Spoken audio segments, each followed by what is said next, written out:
السلام علیکم جی، میرا سوال یہ ہے کہ سورہ ملک کی فضیلت کے حوالے سے کہ میں نے سنا ہے کہ سورہ ملک کی تلاوت روز رات کو سونے سے پہلے کرنی چاہیے، رسول کریم صلی اللہ علیہ وسلم نے کہا ہے، کیونکہ یہ قبر میں ہمارے لیے بہت فائدہ مند ہے مرنے کے بعد۔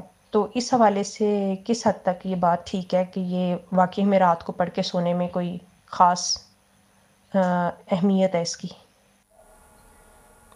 جی منصور صاحب، سوال آپ نے سن لیا، پلیز۔ جی جزاک اللہ۔ اس میں دیکھیں قرآن کریم تو سارا ہی بہت برکت والا ہے، اسی لیے حضرت صلی اللہ علیہ وسلم نے بیان فرمایا من قرأ حرفا من کتاب اللہ، جس نے قرآن کریم کا کوئی ایک حرف بھی پڑھا تو اس کو ایک کی بجائے 10 نیکیاں ملیں گی، کیونکہ ہر نیکی اپنے سے 10 گنا بڑھ جاتی ہے۔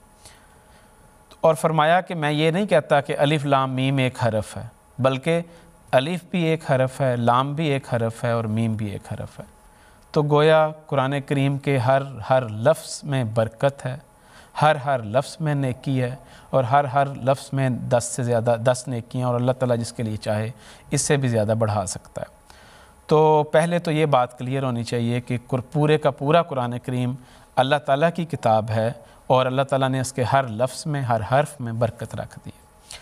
البتہ یہ بات بھی درست ہے کہ اپنے مضامین کے اعتبار سے حضرت صلی اللہ علیہ وسلم نے بعض صورتوں کی اہمیت اس لیے کہ عام لوگوں پر زیادہ ظاہر کرنے کے لیے اور ان کو بتانے کے لیے کہ اگر تم ان کو کثرت سے پڑھو گے تو ان کے مضامین کی طرف تمہاری توجہ رہے گی، اس نظریے سے حضرت صلی اللہ علیہ وسلم نے بعض صورتوں کی اہمیت بیان فرمائی ہے۔ مثلا سورۃ البقرہ کے بارے میں فرمایا کہ سورۃ البقرہ ایک چوٹی ہے۔ آپ نے فرمایا کہ ہر چیز کی ایک چوٹی، ایک ہائی، ایک پیک ہوتی ہے، اور جو قرآن کریم کی جو چوٹی ہے وہ سورۃ البقرہ ہے۔ حضرت مسلم اور رضی اللہ تعالیٰ عنہ نے اس کی تشریح بڑی پیاری بیان فرمائی۔ آپ نے فرمایا کہ اس کا مطلب یہ ہے کہ پورے قرآن کریم میں جو آگے آنے والے مضامین ہیں ان کا کسی نہ کسی حد تک اس کا جو تذکرہ ہے وہ سورۃ البقرہ میں آ گیا مختصراً۔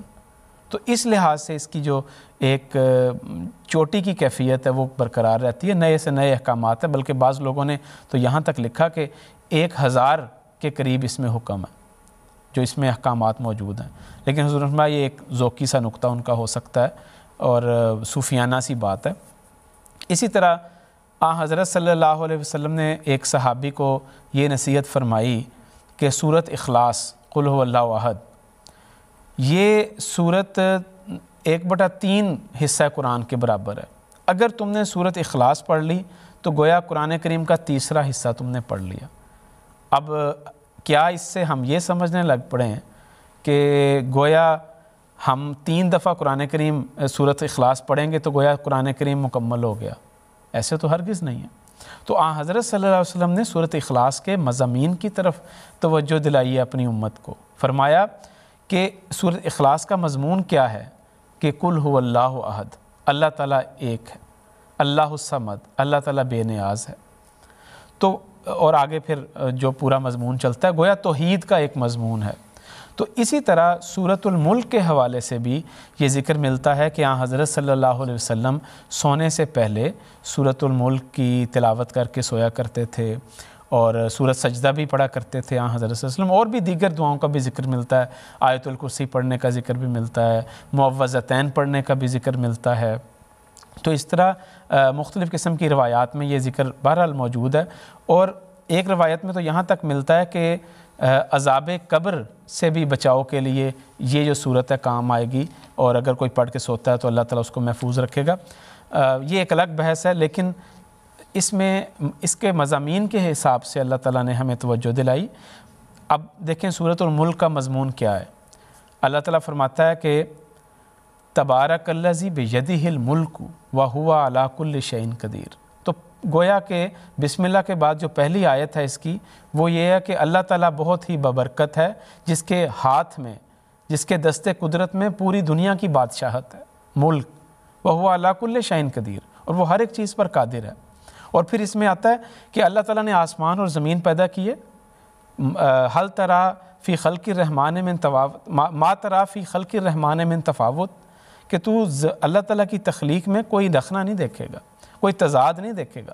پھر فرمایا فرجع البصر هل ترى من فطور، دنیا میں نظر دوڑا کے دیکھ کہ کیا تو اس میں آسمان اور زمین کی تخلیق میں کوئی رخنا دیکھتا ہے؟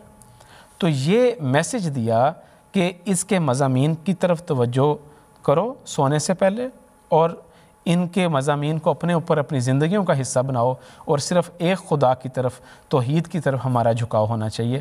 تو یہ اس میں میسج ہے، اور اس میں پڑھنے کا لازماً جیسا کہ آنسم نے فرمایا تو اللہ تعالیٰ اس کی برکت سے کئی طرح کے ثواب دے گا، انسان کو یہی صورت شفاعت کرے گی، یہاں تک کہ اس کو بخشش کا موجب ہو جائے گی۔